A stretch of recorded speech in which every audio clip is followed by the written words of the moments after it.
और इसके बावजूद कुछ लोग इसके खिलाफ वक्तव्य देते हैं और उन पर कोई सरकार कभी कार्रवाई नहीं करती।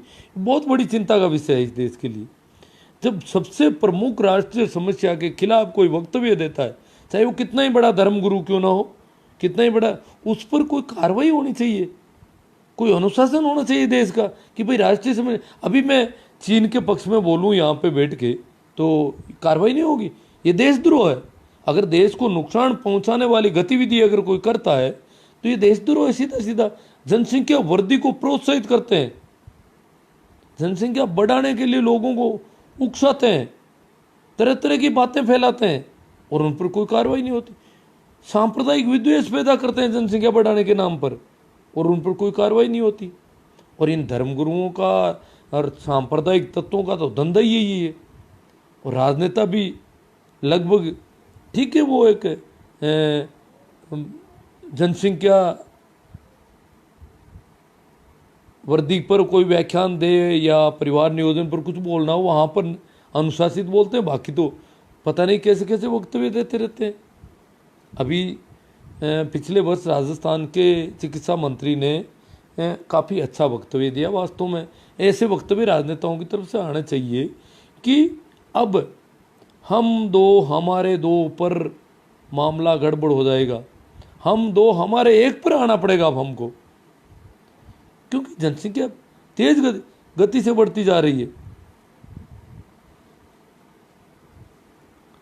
तो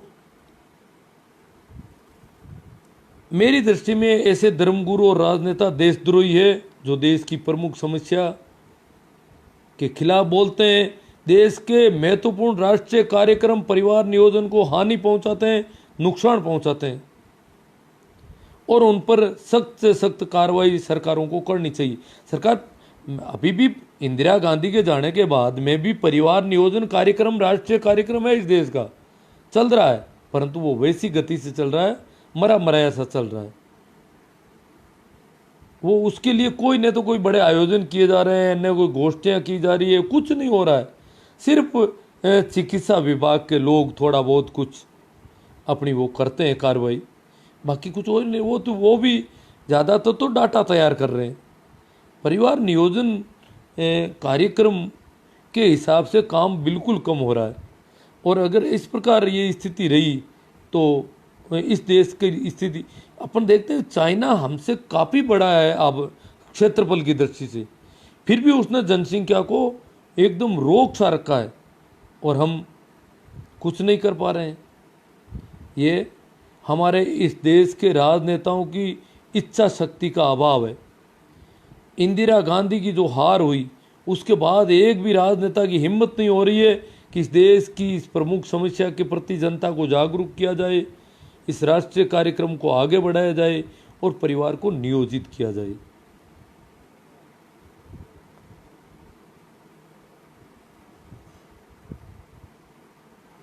अपन देखते हैं आज डॉक्टर जाता है, ये जो धर्मगुरु है ना, चाहे वो हिंदुओं के हो चाहे मुसलमानों के हो, जिनके भी हो, वो सभी के सभी गलत रूप से बातें कर रहे हैं। एक दूसरे को कहते हैं वो जाति वाले करवाते नहीं है, तुम अकेले ही करवाते हो, वो संप्रदाय वाले उस धर्म वाले मुसलमान करवाते नहीं है, ईसाई नहीं करवाते हैं। वो वहाँ जाकर के वहाँ का मौलवी कहता है हिंदुओं ने बिल्कुल बंद कर दिया, उनके बड़े बड़े महात्मा कह रहे हैं कि बच्चे पैदा करो, ज़्यादा से ज़्यादा बच्चे पैदा करो। अब महात्माओं का धंधा है, ज़्यादा बच्चे पैदा होंगे तो इनके ज़्यादा हाथाजोड़ी करने वाले मिल जाएंगे इनको। ये महात्माओं के तो बिजनेस है, बाकी इनको चिंता नहीं है। ये आजकल कोई जनसंख्या बढ़ने से कोई कबीला मजबूत नहीं होता, कोई संप्रदाय, कोई वर्ग मजबूत नहीं होता है। वो जमाना था जब जनसंख्या वृद्धि के साथ ताकत। आज छोटे छोटे देश जिनकी अगर जनसंख्या देखें तो राजस्थान भारत के जिलों के बराबर जनसंख्या उन देशों की, परंतु वो गुड़की देते हैं तो हमारे देशों को झुकना पड़ता है उनके सामने। हम उनके सामने दूम मिलाते घूमते हैं, वो महाशक्तियाँ कहलाती है और हमारी क्या हालत है।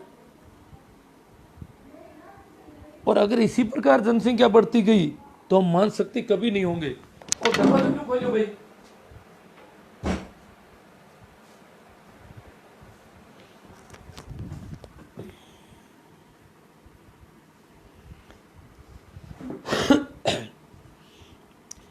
अर्थात मेरे कहने का तात्पर्य कि ताकत जो है जनसंख्या की वृद्धि से ताकत कमजोर होती है, शक्ति कमजोर होती है देश की। जनसंख्या के बढ़ने से देश की शक्ति मजबूत होगी ऐसा नहीं है, अब नियम बदल गए। तो ये बात तय है, हमारे शुरू से ही इसके लिए योजना बनी कि जनसंख्या को हम नियंत्रित करें, नियोजित करें, परंतु धर्मगुरु इसके सबसे बड़े रोड़ा है। वो जा करके लोगों को उकसाते हैं दूसरे तरीके से, जनसंख्या वृद्धि को प्रोत्साहित करते हैं, परिवार नियोजन जैसे राष्ट्रीय कार्यक्रम को सीधा सीधा नुकसान पहुंचाने वाले वक्तव्य देते हैं, और राजनेता उनके चारों ओर आताजोड़ी करते घूमते हैं। ये नहीं कहते भैया अरेस्ट करेंगे आपको। ये क्या कर रहे हो आप? इस देश के राष्ट्रीय कार्यक्रम को नुकसान पहुंचा रहे हो, इस देश को जनसंख्या वृद्धि की तरफ धकेल रहे हो, देशद्रोह का काम कर रहे हो। परंतु ये राजनेता उनको कुछ नहीं कहना चाहते।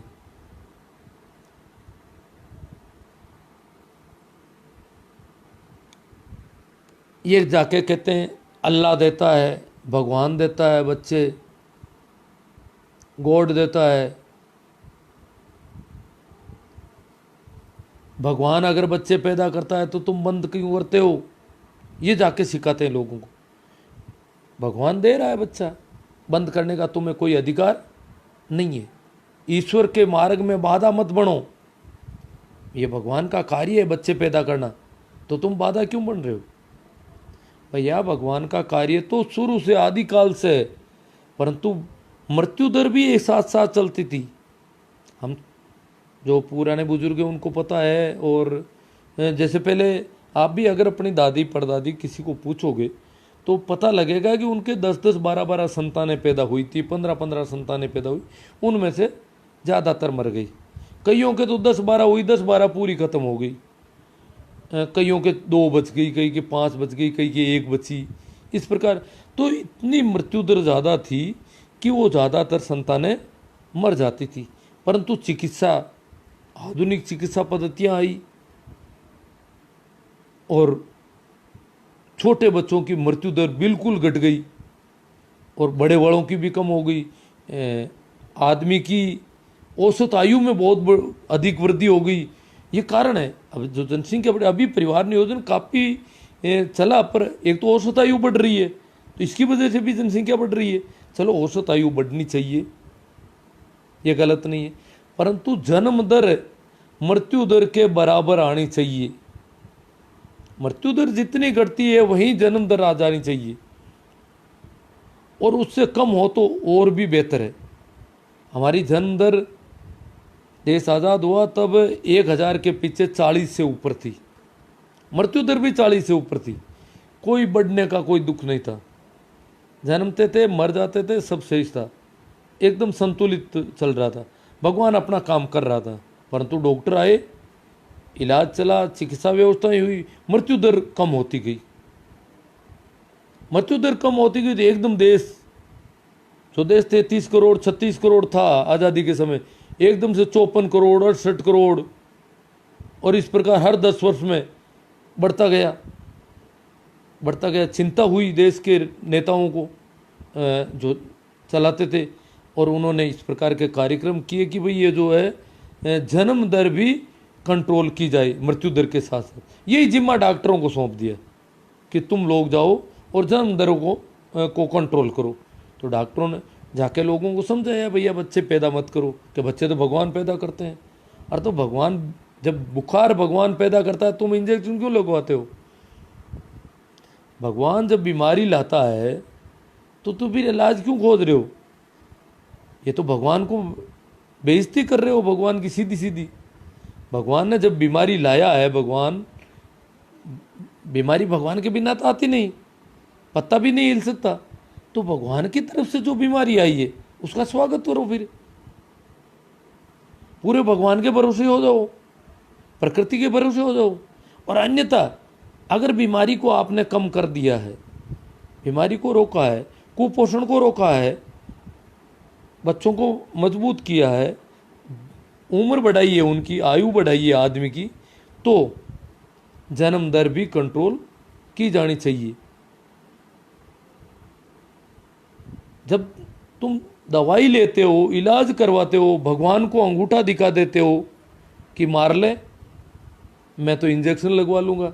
तूने बुखार किया, तूने मेरी बीमारी की, मलेरिया किया, मेरे पास ये क्लोरोक्विन पड़ी है, ये खा लूँगा।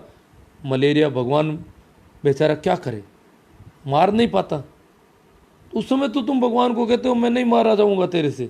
और अब जब डॉक्टर कहता है कि बच्चे पैदा करना बंद कर रहा, तब तुम कहते हो नहीं ये तो भगवान की देन है। बीमारी भी भगवान की देन है।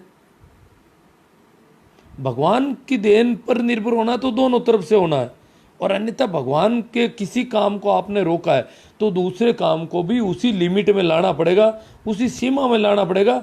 अन्यथा जनसंख्या जो वृद्धि है, जो निरंतर वृद्धि हो रही है, निरंतर वृद्धि क्या करेगी आखिर? इस देश की कमजोरी का सबसे बड़ा कारण ये देश अब तक काफ़ी ऊंचा उड़ सकता था परंतु नहीं उठ पा रहा है।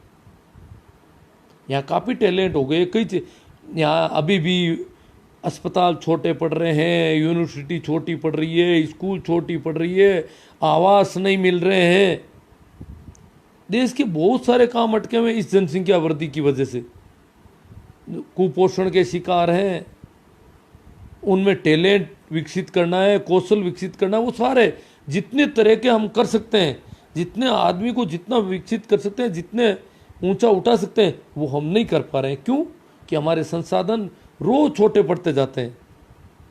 बहुत ज़्यादा आ रहा है विकास बार से, फिर भी हम जनसंख्या इस तेज़ी से बढ़ा लेते हैं कि हम वो भी नहीं कर, नहीं तो वो मजबूती नहीं।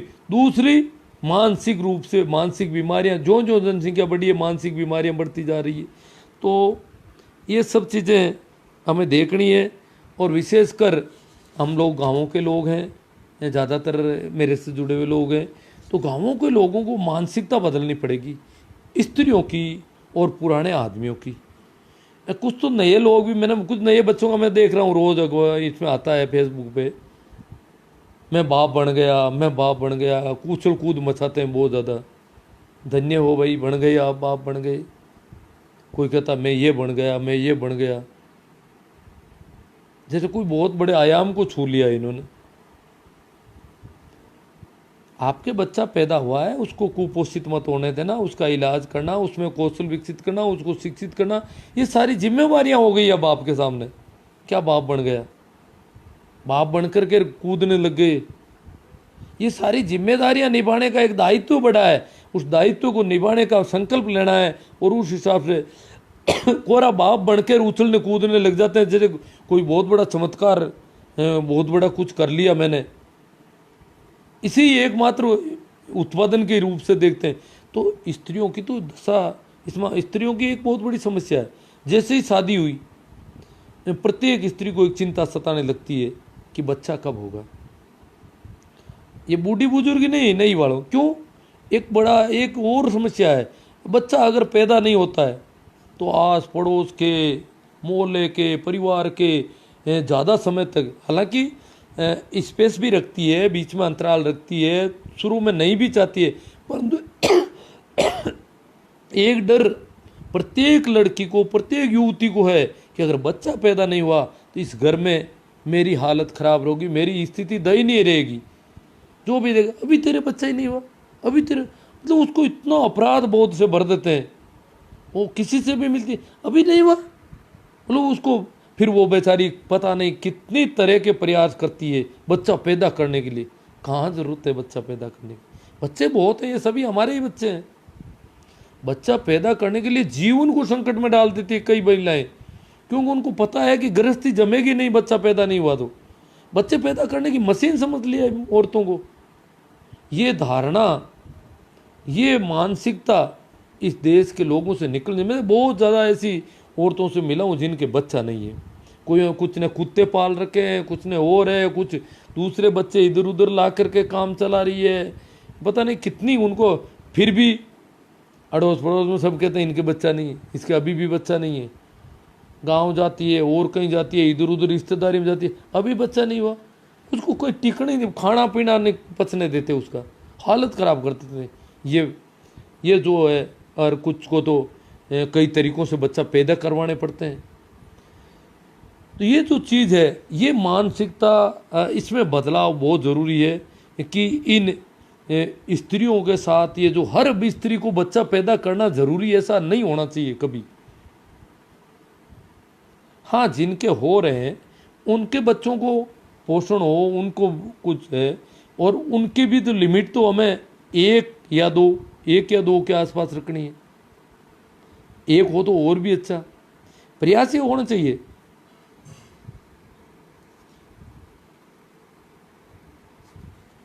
तो मैंने अपनी वार्ता वैसे रख दी, मैं इतने ही पॉइंट देख पाया था। आप में से हाँ, जन्म लेते ही फेसबुक फोटो, हाँ, तो अब मैं इन पर कोई कमेंट आए हैं तो उन पर बात कर लेता हूँ। हाँ, सभी को मेरा राम राम, प्रणाम, नमस्कार।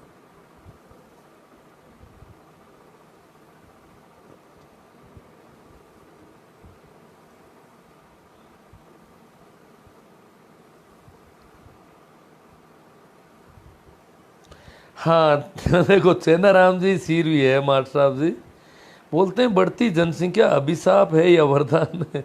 हाँ, कभी वरदान थे, वरदान देते थे ना, ये ऋषि मुनियों का यही काम था, बच्चे पैदा करने का ही। ये बच्चा पैदा करने के डॉक्टर थे एक तरह से, तो ये वरदान ही देते थे, बच्चे वरदान। हमारे शास्त्रों में सारा लिखा हुआ है, वरदान से बच्चे पैदा होते थे, वरदान दिया करते थे। परंतु एक सीमा तक वरदान होता है, कोई भी चीज सीमा से ज्यादा जब हो जाता है, जब अभी जनाधिक्य समस्या है, जनसंख्या की कमी कोई समस्या नहीं है, जनसंख्या पहले से ही ज्यादा है। तो आज के समय में ये वरदान नहीं, वरदान था, आज भी वरदान है जहां पर नहीं है बच्चे, परंतु हमारे यहाँ की स्थिति ऐसी नहीं है कि जनसंख्या वृद्धि हो। हम खतरे के निशान से बहुत आगे निकल गए हैं। ये मानसिक बीमारियां जो इतनी ज़्यादा हो रही है, वो इस बात के संकेत हैं कि जनसंख्या वृद्धि के खतरे का निशान बहुत पीछे छूट गया है, और वहाँ तक पहुँचना तो बड़ा मुश्किल, हम और भी खतरे में जाते जा रहे हैं। जैसे कोई नदी तटबंध तोड़ने लग जाती है चारों ओर से, ये स्थिति हमारे देश की। इसलिए चेनाराम जी सर, जनसंख्या, बढ़ती जनसंख्या अब वरदान नहीं है, अब बहुत बड़ा अभिशाप है, और इस देश की तो प्रमुख राष्ट्रीय समस्या है।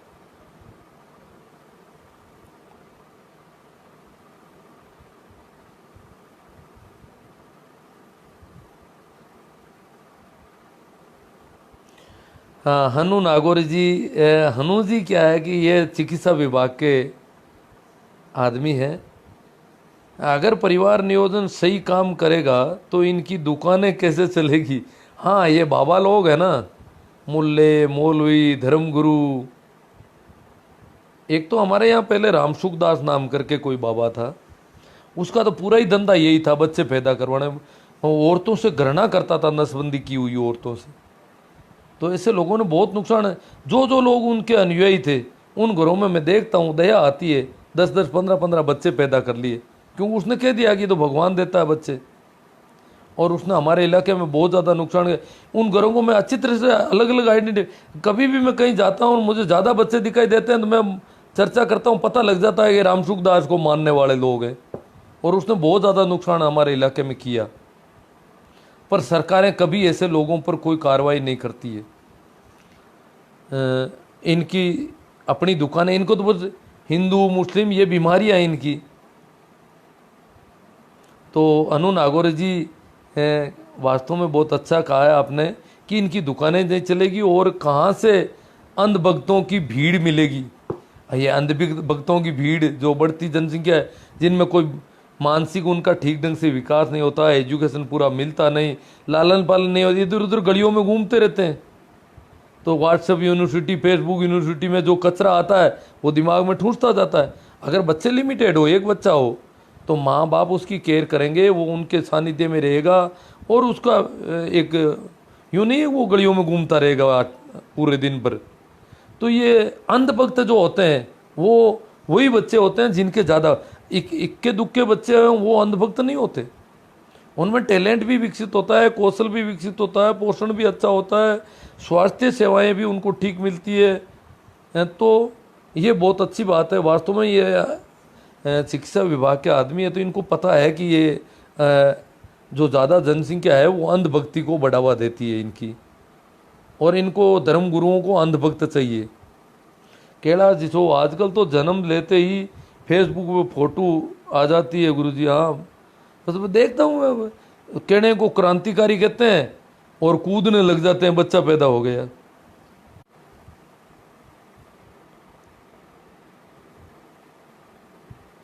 मैं दादा बन गया। रूपा चौधरी, हमारा कोई लक्ष्य नहीं है साहब, हम सिर्फ भारत की जनसंख्या का एक आंकड़ा मात्र है। हाँ सही बात है, हम जनसंख्या के आंकड़े हैं बस, लक्ष्य कुछ है ही नहीं इस देश का। ये देश महाशक्ति बनेगा बातें करने से थोड़ा ही बनेगा। इस देश में का विकास कैसे होना वैसा कुछ नहीं है ज़्यादा। भगवान सत्य क्या है गुरुजी, कृपया करके बताइए यार। सत्य सत्य वाली तो मैं जानता नहीं जी। जो भी बोला जाता है, संतों ने कहा, जो भी बोल दिया जाता है वो झूठ हो जाता है। तो सत्य तो बिल्कुल मूक है, बिना बोले ही होता है।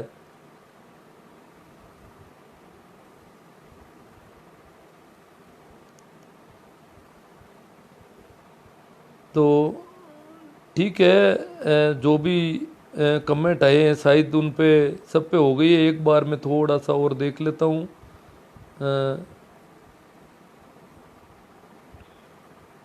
मैंने सोचा इस पे विवाद ज़्यादा हो जाएगा, विवाद तो नहीं हुआ। ठीक है, इसका मतलब जो भी लोग देख रहे हैं करीब करीब काफ़ी लोगों का माइंड विकसित हो रहा है, चिंतन क्षमता विकसित हो रही है अच्छी, और इस वजह से विवाद नहीं कर रहे हैं। और कुछ अंधभक्तों को, जिनको जो बेचारे, उनको तो देखो गोबर भी खिला देते हैं लोग, उनको तो मैंने कईयों को ब्लॉक भी कर रखा है ज़्यादातर को। तो इसलिए वो बालक ईश्वर की देन है। ये जगराम जी आ गए, डूडी साहब। बालक ईश्वर की देन है, बीमारी भी ईश्वर की देन है। आप दवाई क्यों देते हो? मेरी तबीयत ठीक नहीं थी, मैं आपके पास आया, आपने दवाइयाँ दी मुझे। आपने ईश्वर का बहुत बड़ा ईश्वर विरोधी कार्य किया। मुझे जो दवाइयाँ जगराम जी आपने दी, उसकी वजह से मेरा जो जुकाम की प्रॉब्लम थी वो दूर हो गई। प्रॉब्लम तो ईश्वर ने दी, और आपने ईश्वर की ऐसी तैसी कर दी बेचारे की। ईश्वर चाहता था कि मैं जुकाम और खांसी से कमज़ोर पड़ के ख़त्म हो जाऊं, परंतु आपने ईश्वर को अंगूठा दिखा दिया कि मैं नहीं ख़त्म होने दूंगा। ये आपका काम ईश्वर विरोधी नहीं है। मेरी जुकाम बिना ईश्वर की देन के थी क्या? जुकाम भी तो ईश्वर की देन थी। बालक ईश्वर की देन है तो बालक का मरना भी ईश्वर की देन है। मृत्यु दर को हमने जितना कंट्रोल किया है, अगर इसी प्रकार जनसंख्या बढ़ गई तो आपको पता है क्या हालत हो जाएगी हमारी। ये जो बढ़ती जनसंख्या है ये पूरी मनुष्य जाति को खत्म कर देगी।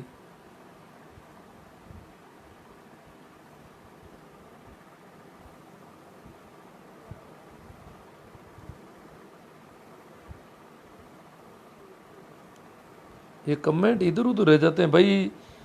शीश राम जी मील है, ये कह रहे हैं कि अगर परिवार नियोजन हो गया तो चमचे और अंधभक्त तो पैदा होने ही बंद हो जाएंगे। बात तो सही है। अब देखो, चमचे और अंधभक्त एक ही है, वैरायटी है ये तो। वो क्या है कि उनकी पूंछ हिलाते घूमते हैं, चापलूसी करने वाले लोग, तो ये तो पैदा ही नहीं होंगे। फिर इनके बिना ये चोर नेता क्या करेंगे बेचारे। देखो इन्होंने तो नेताओं को चोर ही कह दिया सभी को। तो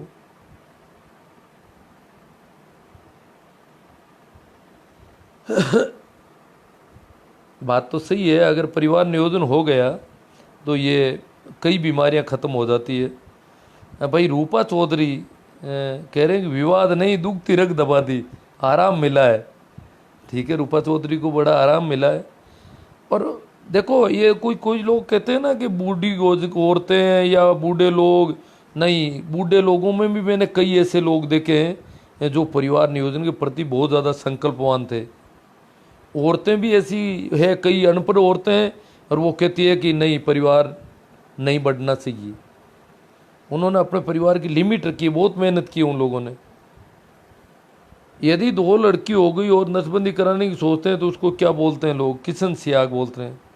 नहीं, 2 लड़की या 1 लड़की पे भी अगर करवाए, वो लोगों की मानसिकता ही तो बात है। बच्चे को ये नहीं है कि हम बच्चे बंद नहीं कर सकते, मानसिकता है। जैसे अभी जगराम जी डूडी साहब ने कहा कि ये तो ईश्वर की देन है। बच्चे पैदा होना ईश्वर की देन है,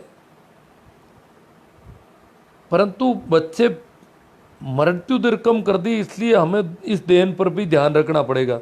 तो लोग बोलते हैं किशन सियाग जो नए जवान हैं उनकी दिक्कत है कि उनके 1 लड़की है या 2 लड़की है, वो सोचते हैं तो वो तो बड़ा मुश्किल हो जाता है। 2 लड़कियों पे कोई ऐसे लोग हैं, 1 लड़की पे मेरे एक मित्र हैं, 1 लड़की हुई और उन्होंने ऑपरेशन करवा लिया। 2 लड़कियों पे भी कईयों ने ऑपरेशन करवाए हैं, क्योंकि वो नहीं चाहते कि बढ़ाया जाए। हम तो एक का ही पालन पोषण ढंग से कर पाएंगे, जितना होगा पूरा प्रेम, पूरा जो भी है इसके इर्द गिर्द हम पूरी मेहनत करेंगे। तो ये ऐसा है। परंतु लड़का अगर हो तो कोई दिक्कत नहीं, लड़की है तो ये दिक्कत हो रही है। यह लैंगिक जो भेदभाव है इस देश का, ये बड़ी दिक्कत है। उस पर मैंने पहले भी सेशन किए थे, आपको यूट्यूब पर मिल जाएंगे। तो ये लड़की और लड़का वाली बीमारी, ये यहाँ की सबसे बड़ी समस्या है। और इसकी वजह से एक बहुत बड़ा और हो गया है असंतुलन, लैंगिक असंतुलन जो है वो बहुत बड़ा असंतोष पैदा कर सकता है आने वाले समय में।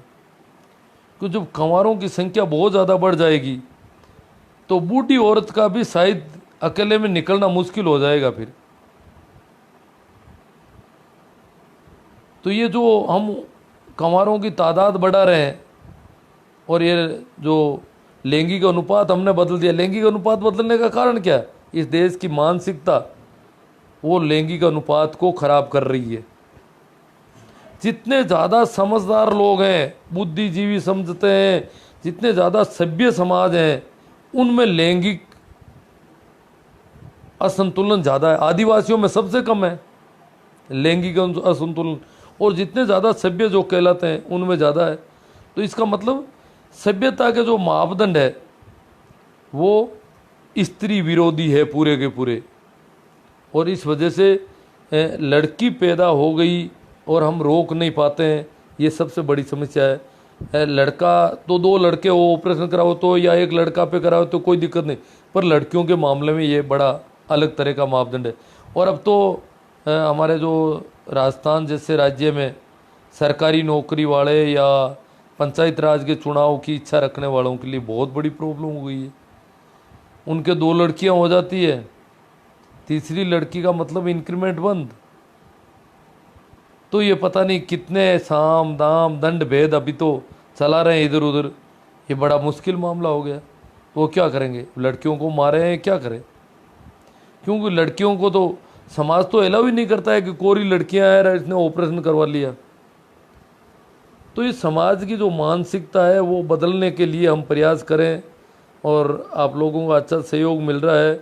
और इसके संबंध में मेरे लाइव सेशन लड़कियों के संबंध में लैंगिक असंतुलन और जेंडर संवेदनशीलता पर कुछ कर रखे हैं।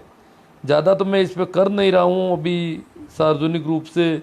कुछ लोगों ने वैसे छोटे सेशन में कई जगह सुन रखा है मेरे को, परंतु वो सारी बातें यहाँ अभी मैं नहीं कहना चाहता। कुछ मेरी अपनी सीमाएं हैं, परंतु फिर भी कुछ ऐसे सेशन हैं उनको आप इधर उधर फैलाओगे तो उनका असर पड़ेगा और लड़कियों के प्रति एक सोच में बदलाव आएगा। स्त्री जाति के प्रति जो सोच है हमारे देश में, जो अलग तरह के माप नहीं। ये जो बेटी बचाओ वाली बात कर रहे हैं ना, ये बहुत बदमाश लोग हैं, इनको बेटियां नहीं बचानी है।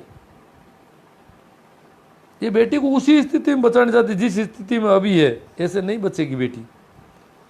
समाज के सोचने का नजरिया बदलेगा, बेटे और बेटी के, लड़के और लड़की के संबंध में मापदंड बदलेंगे।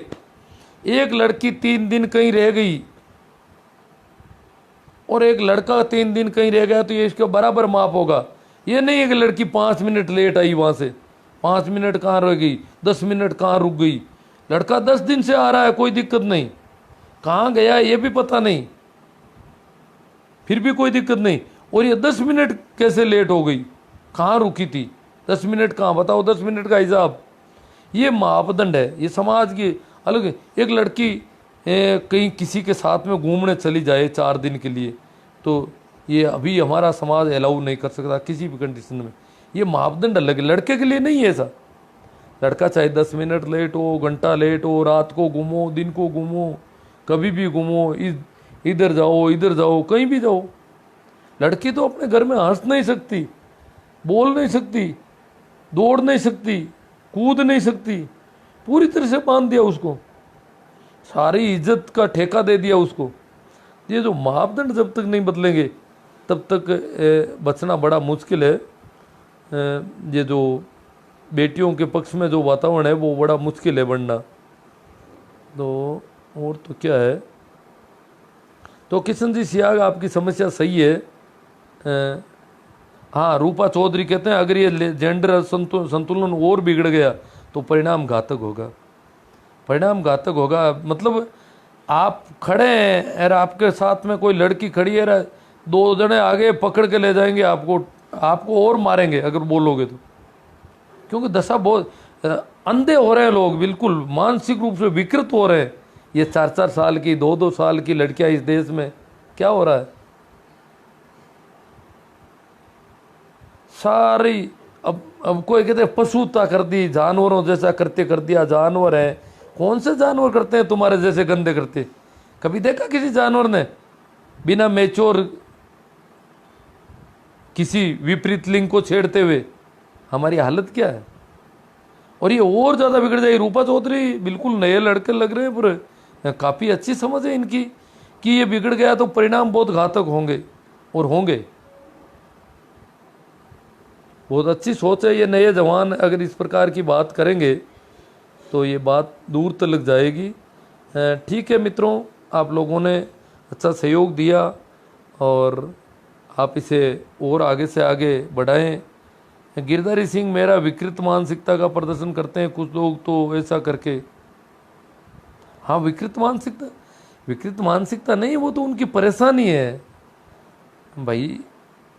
अगर आप लड़की के, तो इस देश में वैसे तो देखो द्रौपदी के 5 पति थे और भी ऐसे कुछ उदाहरण मिल सकते हैं, परंतु अभी हमारे यहाँ समस्या क्या है, एक किसी की पत्नी है तो दूसरा उसको देख नहीं सकता, वो घूंघट में दबा रखी है, टच कर नहीं सकता।